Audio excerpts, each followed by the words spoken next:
Hola, mi nombre es Wendy Moreno y soy terapeuta ocupacional. El día de hoy les voy a hablar sobre un artículo que lleva por nombre Revisiting the Contribution of Paul Broca to the Study of Aphasia.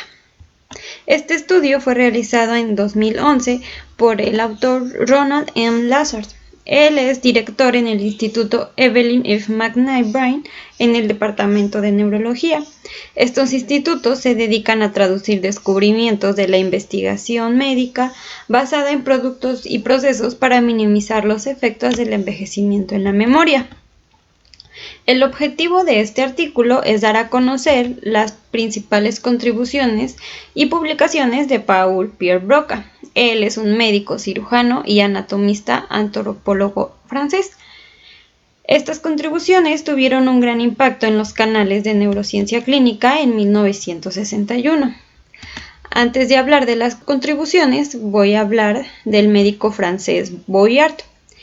Él fue el primero en delimitar un área del cerebro que decía que tenía que ver con el lenguaje. Él decía que la pérdida del habla se producía por lesiones que surgen en el lóbulo frontal o en ambos hemisferios. Él argumentó que los ojos sobresalientes tienen que ver con el habla por las áreas del cerebro directamente encima de las órbitas. O sea que él decía que las personas que tenían unos ojos sobresalientes era porque el lóbulo frontal, que él creía que era el relacionado con el lenguaje, estaba más grande. Por lo tanto, sus ojos sobresalían más. Después, otro médico muy importante, Ernest Aubertin, él pudo demostrar la teoría de Boyard con un cerebro humano. Más tarde, Broca estuvo de acuerdo con Boyard en que la afasia podría ocurrir por una lesión en cualquier hemisferio, pero él no estaba seguro si la pérdida del habla articulada dependía de la lesión de todo el lóbulo frontal o solo de una de sus circunvoluciones. Por lo tanto, a Boyard se le asigna el mérito de haber reconocido y delimitado la lesión anatómica que produce el trastorno del lenguaje. En 1861, ante la Sociedad de Antropología de París, Paul Broca presentó el primer cerebro de una persona con afasia. Este cerebro era de un paciente que era conocido como Tan-Tan. Tan-Tan era su estereotipo lingüístico. Por lo tanto, Broca a este trastorno del lenguaje lo daba cuenta como un trastorno del lenguaje verbal expresivo al que denominó afemia. Posteriormente se le dio el nombre de afasia como ahora lo conocemos. Por lo tanto, el mérito de demostración de la lesión anatómica que produce el trastorno del lenguaje lo obtuvo Paul Broca.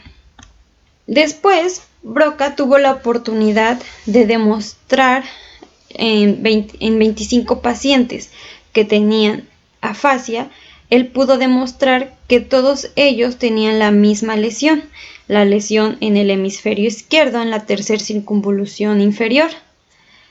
Por lo tanto, él declaró firmemente que la localización del síndrome, que ahora lleva su nombre.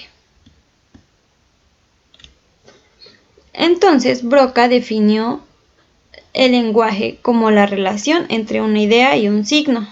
También definió la palabra discurso como la relación entre una idea y una palabra articulada. En conclusiones, Broca definió la palabra afemia, la palabra lenguaje y la palabra discurso. También él definió la lesión del hemisferio izquierdo en la tercera circunvolución inferior como el síndrome de Broca. Él también supuso que la comprensión del lenguaje era controlada por otra parte del cerebro, lo que ahora conocemos como lenguaje receptivo. También anticipó lo que nosotros ahora conocemos con la plasticidad. Broca también sabía que el tamaño de la lesión no era estrictamente correlacionado con los resultados funcionales.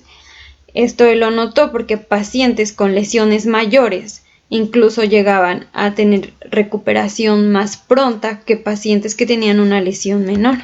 Él también fue uno de los primeros en reconocer que la terapia después de una lesión podría ser beneficiosa, y esto se comprobó un siglo después, cuando hicieron un experimento donde a pacientes que habían sufrido afasia los dividieron en dos grupos. A un grupo le aplicaron terapia y a otro grupo no le aplicaron nada. Después de cierto tiempo, notaron que ambos grupos tenían mejorías en su recuperación, pero el grupo que tenía o que llevó un tratamiento terapéutico fue el que logró una mayor recuperación. Y esas son todas las aportaciones del médico cirujano Paul Pierre Broca. Gracias.